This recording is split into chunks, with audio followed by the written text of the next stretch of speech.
Hello everyone and welcome to my video about backing Scarlet. Scarlet is a lovely little 4-year-old, just 4, who I bought back in February from a good friend of mine called Joe of Farwood Equine. Joe sources, produces and sells fantastic horses and ponies, can't recommend her enough. A lovely person as well, and a daughter Millie, so hi to both of you. Now Scarlet is half Welsh Section D. Her dad is a Welsh Section D and her mum an Arab, so an interesting combination. I went to Jo and asked her if she had any 4-year-olds or project ponies for me to have a little play with this year, and she came back with Scarlet. She had owned Scarlet since she was 2. They had left her in the field, let her be a horse, best thing they possibly could do. They'd done a few basic bits of handling, picking out her feet, giving her a brush, trotting her up, so I could see a video of her moving. And she was being a really sweet person, so they thought that she would be a nice one for me to try. I liked the look of her. She moved well, she got a lovely face, right size, just everything about her really was the sort of thing I was looking for. So did the deed. I went and picked her up, brought her home, and you can see she went in her stable here. She looks a little bit wide-eyed, bless her, but straight down, eating her hay. And I'm a big fan of starting quickly. People who buy a horse or move it to a new location, I think it's a good idea to just get on with it. So a lot of people want them to settle in, but that I think can introduce a bit more anxiety. They don't get into a routine, they don't get to know people as well. So I'm all for cracking on. So first thing we did was just the basic handling again, just reinforce and get her to know us, grooming, picking feet out, tying her up, and get backwards and forwards to the field. So everything that just to get her back into a nice routine. I also started groundwork with her. Now I use the Pirelli, the natural horsemanship style knotted head collar and a 12-foot rope. And we use that because they're not used to having a bit in their mouth, so it's a good idea to have the knotty head collar. That gives you an element of control without something that's really unusual to them.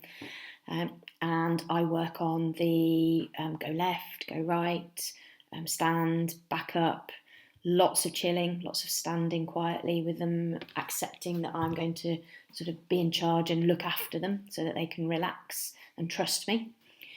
We work on them crossing their back legs over. We work on them maintaining the pace. So if they are walking around, then they are responsible for maintaining the pace. Trotting around, stop. I pull them in on a stop, so bring them towards me, so I block them on a stop and then send them out left and right. Now, unfortunately, I didn't video this bit. I think I was probably on my own for most of it, but I will in the future do a little video on that just to show you the bits and pieces that I do with the youngsters. Not only with the youngsters, great on horses that have got a bit of a trust issue or anxiety, and you can help sort of bring all that down and develop the relationship with them really. All good stuff.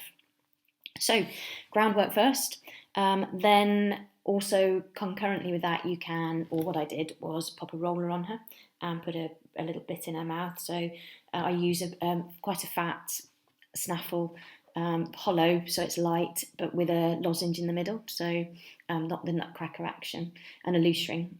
So I find that's quite a nice bit to start them with.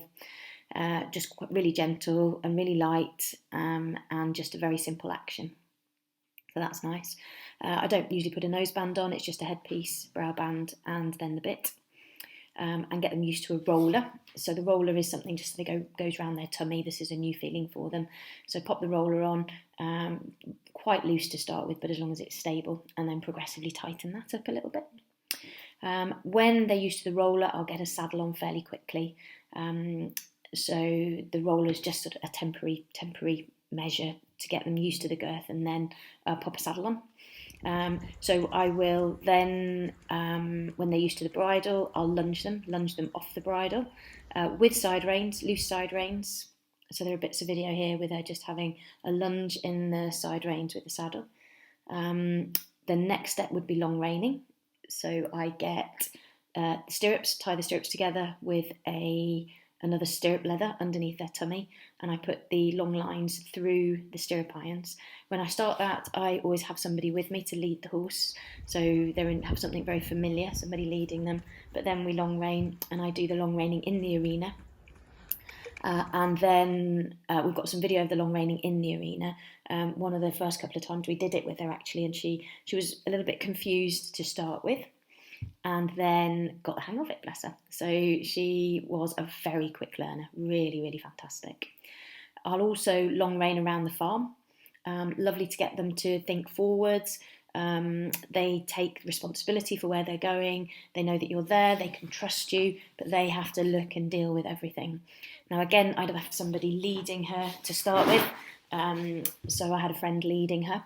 And then when she got good at it, then I did it on my own with her, she was fine. She was relatively non-spooky, just a real thinker. She thinks, she processes, and then she deals with it. She doesn't really overreact. She's not a reactive sort of girl. My favourite sort, really. They're the sort that don't whip round. They'll see something and stop and almost ask you, is that all right? Have you seen it? And if you go, yeah, don't worry about it, we'll just carry on, then they take a breath and off they go. So long reining, got the hang of that really quickly. I also then went out riding and leading. So I took the fabulous Fern, who is a fantastic lead horse. She does like to make the odd face. She'll flick an ear, keep them in their place. But she is just so calm and wonderful. Great influence on any horses that I might be leading. I do quite a lot of riding and leading to get horses exercise quicker. If you've got a really spooky one that you don't particularly want to sit on, that could be a nice way for them to have a change of scenery. And obviously with the babies, it's lovely for them to get out and about with a friend. And I'm just leading them out to start with. So really nice skill to have, and also something to offer to the horses.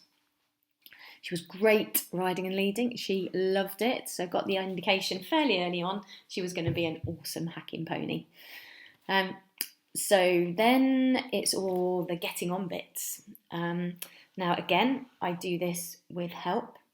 I have in the past got on them for the first time in the stable.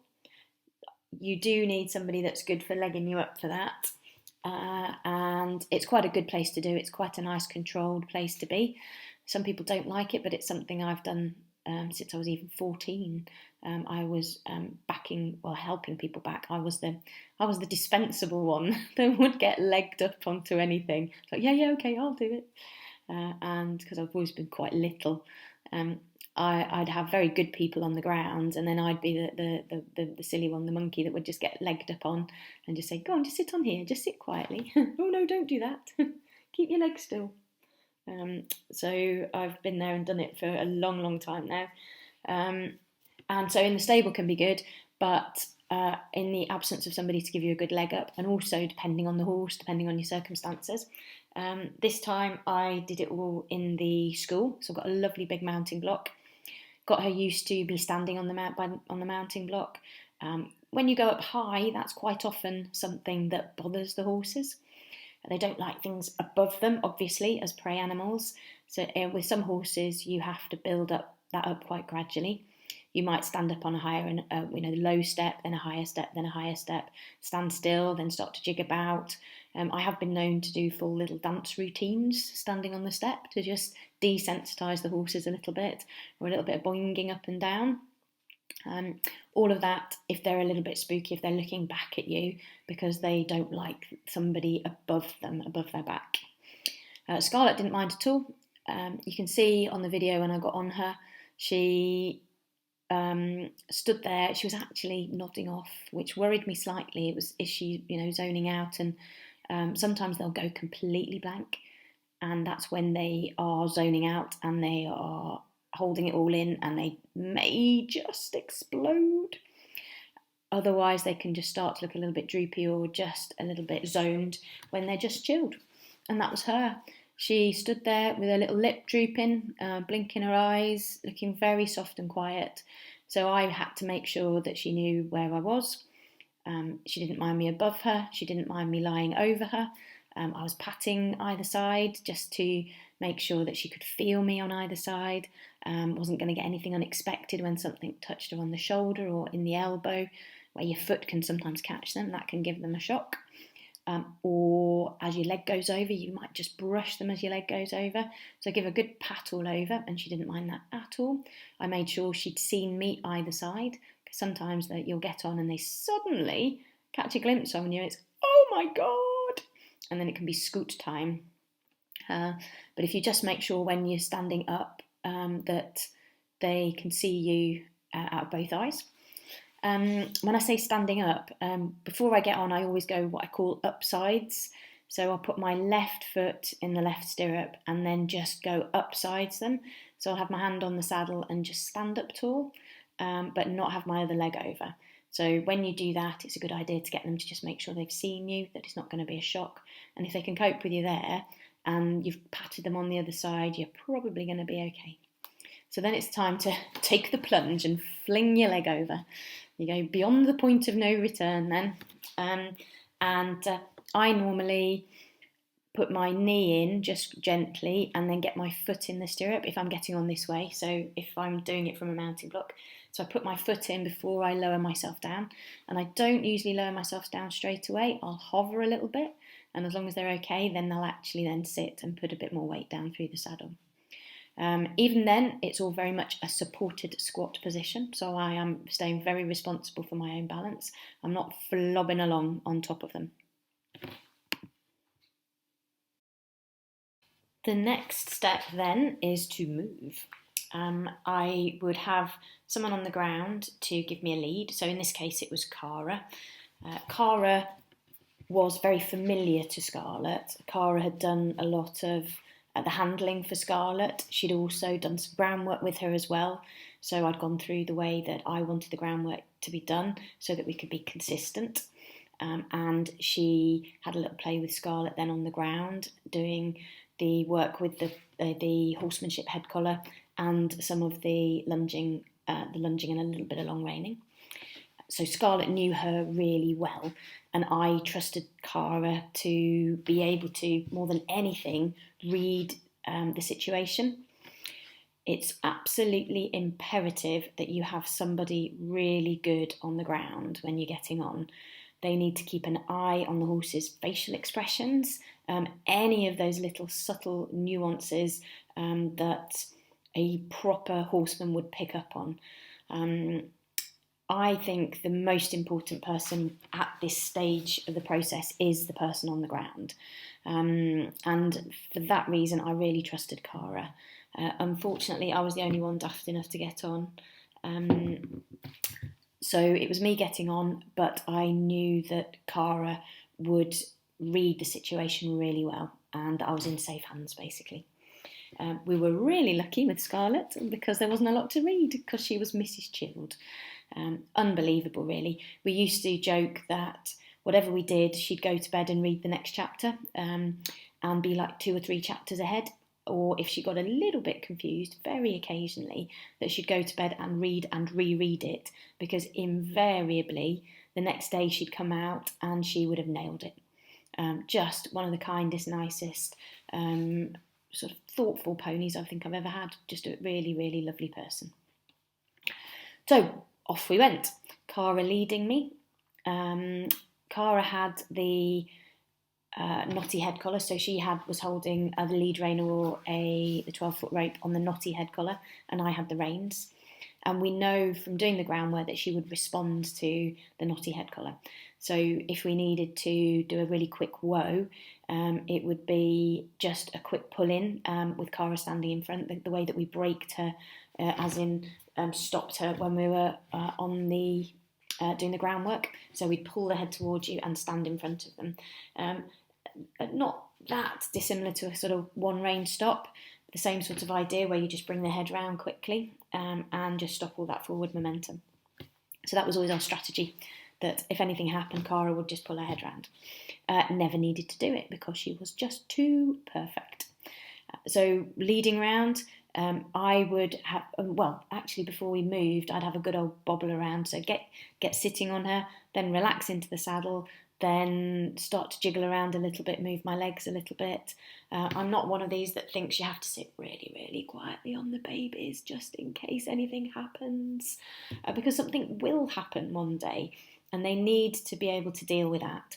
So really early on, I'm all for letting them experience all the possible, well, not all of them, but a nice sort of variety of situations, and desensitise them a little bit. Know that the world isn't going to end if I lose my balance. Know that the world isn't going to end if I catch my stirrup iron on her elbow, if I lose my balance to the left, if I hit the back of the saddle when I do a bobbly trot. All those sorts of things they need to get used to. So yes, we'll do it in moderation to start with, but certainly swing my legs around, have a little rock in the saddle.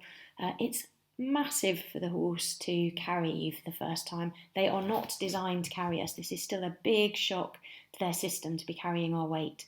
So it hugely affects their centre of gravity and their ability to balance. We take it for granted that it's all going to be okay, but really we need to be as responsible for our own balance as possible. So stay over our leg and stay really balanced to facilitate it for them, to facilitate them, so we can be the least burden that we can be. We want to, all the time we're on the horse, we want to try and positively influence the horse, not negatively influence the horse. So if we can be in balance with ourselves, and then certainly for the babies, we need to be as close to their centre of gravity as possible to make it easier for them to carry us. And we have to stay in balance with them as they move, again, to make it easier for them to carry us. So when we're moving, when you go to move off, it's good to keep that little air gap so that you don't lose your balance and rock backwards. It'd be like you giving somebody a piggyback and them just flobbing backwards as you step forwards. That's going to worry you and affect your balance. As they step forwards, if you can just stay zipped up and over your balance and as close to their centre of gravity, then that will help them move much more comfortable for them and easier for them. There'll come a time where they have to cope with you wobbling around, but at this stage we want to try and make it easy for them to move. Yes, desensitise them to arms and legs moving around, but again, when we're moving, try and make it as easy for them as possible. So as we move off, it's zipping up, staying over your leg, and then off we go into walk. And then to start with, Cara has a little bit more responsibility. I'm letting her take the lead because that's what Scarlet would be used to.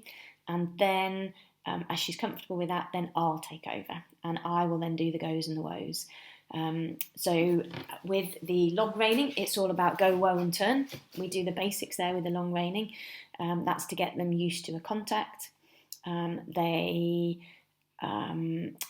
get to know that what the aids are to go, what the aids are to woe, and what the aids are to turn. What I didn't mention before is side reins. I do that in side reins. I think that just helps with balance a little bit. They're long side reins.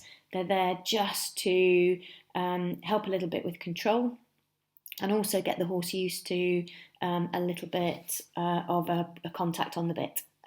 They also get used to a kind of pressure release. They will inflict it themselves. If they go a little bit against the bridle, they'll realise then that if they come back off it, then the pressure goes away.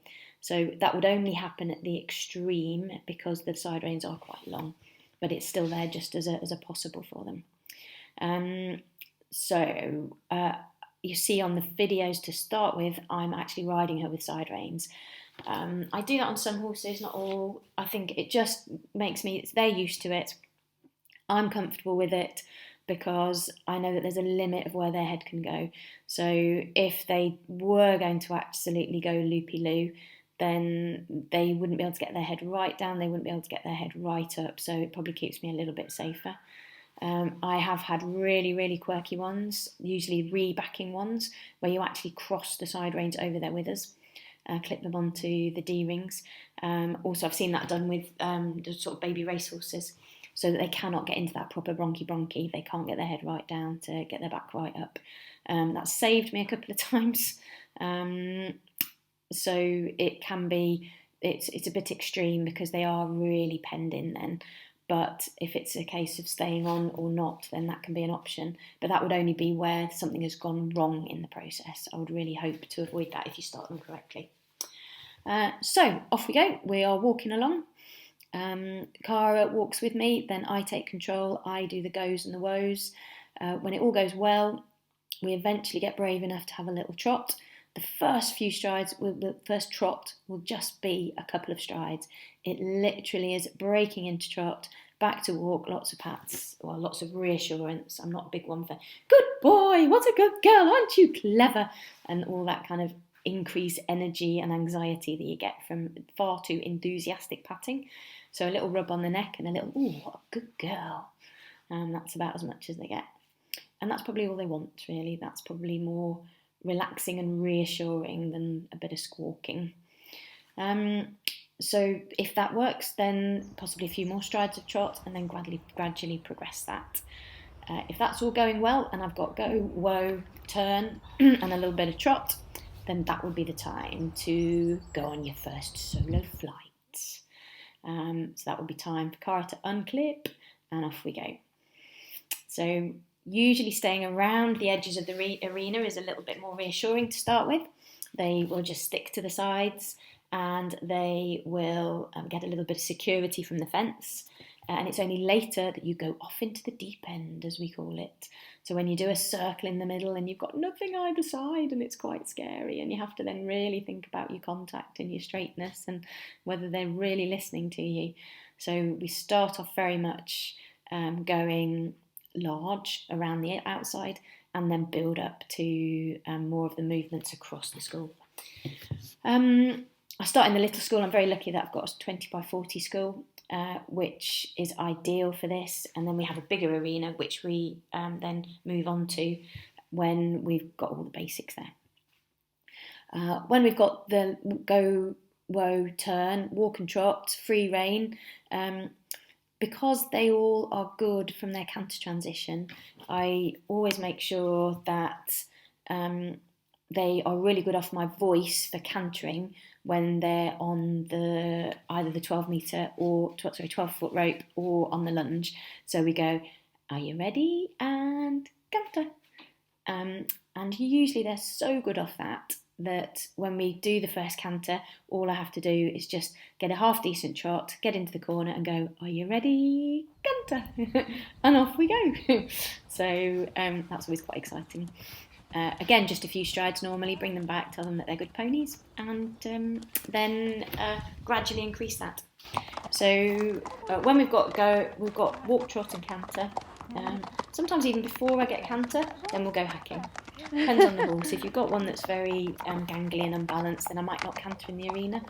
Scarlet's little and she's wobbly because she's not very strong, but we did have a little canter first before we went hacking. The hacking, again, go with the fabulous Fern. She knows Fern, she gets turned out with Fern. Fern's her sort of big sister, best mate. And very reliable, very safe, and again, Cara on board, so somebody that I trust to look after me. You really have to have somebody that you know will keep an eye on you, that will woe if you say woe, that will come and rescue you if there's a problem, that could even clip on and lead you if you really needed it. So absolutely ideal, and so important to get them hacking quickly. We've had a lot of time in the school, the groundwork, the long reining, the lunging, all a little bit monotonous, a bit routine, a little bit dull for them. So without a doubt, the sooner you can get them out hacking, getting them chilling, enjoying the view, different terrain, so proprioception, big subject of mine, different surfaces, lots to look at, straight lines, thinking forwards, sooner the better. So lots of hacking, and then a happy pony. So that's how we get up to this stage. The next instalment, because we have done this already, will be the next adventures of Scarlet. So hopefully I'll be able to show you her doing her first walk and trot dressage test, a little bit of schooling, cross country, very tiny cross country, best ever little minion cross country, and building up to doing a little show jumping course.